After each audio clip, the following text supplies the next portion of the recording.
This welcome to the Yap session is not a reaction. Today, starting a new series, right? It's called The Fundamentals of Your Game. We're going to be going over the things that I consider to be the fundamentals to make everybody's game. Any and everybody's game is made by these fundamentals. Stay tuned. Today's fundamental is conversation. Your conversation is your base because it's the most important attribute to your game. I don't care who you are, where you're from, what country you're from, what culture you're from, what fucking language you speak. Your conversation is the base. Without conversation, there can be no game, right?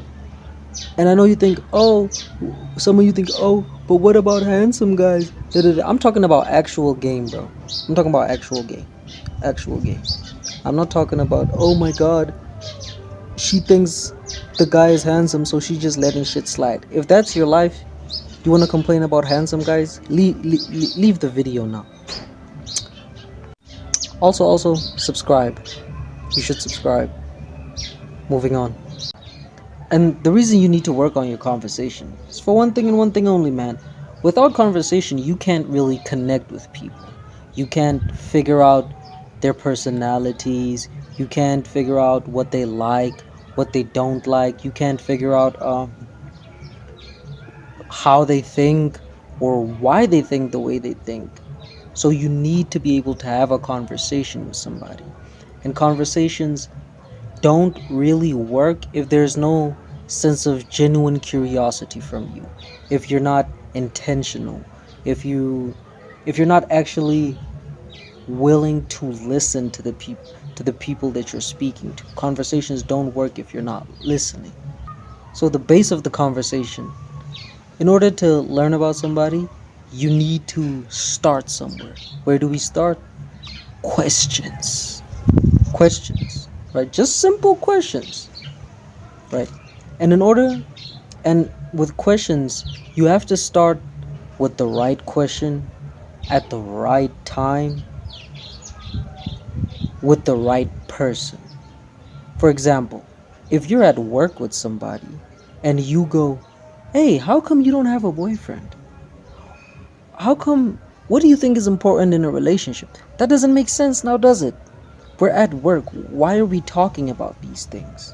You understand? So it's a good question. These are still two good questions, but they're just at the wrong time, right? If this person doesn't know you, they're not going to answer this. You're going to go to HR, straight to HR. Tomorrow you don't have a job. Madness. So you have to ask the right question at the right time. So same vice versa. If you're like on a date with somebody, you're not going to ask them about work. You're not going to ask them about school. If you're still in school, you're not going to start asking them about work or school because one, these are still good questions to ask, but they're not the right time to ask the question. So right time, right question. When you're at school, you talk about things that relate to school. Your questions are going to relate to school, and then obviously as you guys get to know each other better, you can move on to other questions.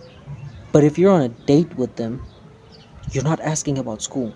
We're asking about dates, right? You ask them, oh, what do you think about relationships? You ask relationship questions, topical questions, questions that make sense for the setting.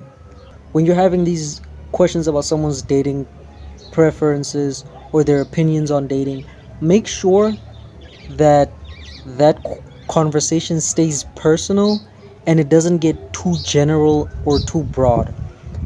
Because when you go too general or too broad, it's a very slippery slope into like dating politics, and dating politics divide more than they like bring people together. And what I mean by dating politics is just go online and then listen to people talk about dating. The entire comment section is always fighting with each other because nobody's talking personally. Everybody's just making these grand statements about how dating is or how it should be, and then people are fighting, right? You don't want to have a TikTok conversation. These TikTok conversations, these social media conversations are usually just dating politics. So when you're asking these questions, make sure they're personal. Knowing which questions to ask is important, but you don't just want to ask all of the questions all at once. You need structure. You need the questions to make sense. The questions have to follow each other, right? These are your follow-up questions. So for example, earlier I said one of the examples was, what are you looking for in a relationship? What qualities make a good relationship? If somebody says to you, well, I think communication and compromise and whatever, right? Your follow-up question cannot be, well, what happened with your last relationship? Right? These are two good questions. What are you looking for in a relationship? What happened with your last relationship? It's still a good question, but this is not the right time to ask the question. Since you already asked the question and they gave you an answer, they said fucking communication, right? Qualities that make a relationship, communication. Now you follow up. Well, what do you mean by communication? Cause, and this is a good trick to learn, right?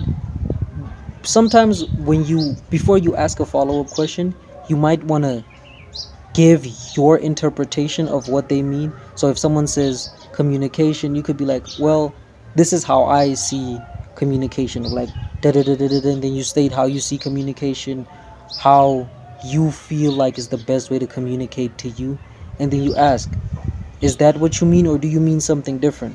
Right? This is helpful because it creates the back and forth between you two, so the conversation doesn't feel like a one-sided Q&A where one person is just getting bombarded with a bunch of questions, right? Nice little back and forth. So then they'll give you their meaning behind communication. Now you guys have back and forth, back and forth. Now you guys are talking about something, and you're also creating depth. You're not having 100,000 conversations that have that seem like very disjointed, that don't have any sort of direction to them.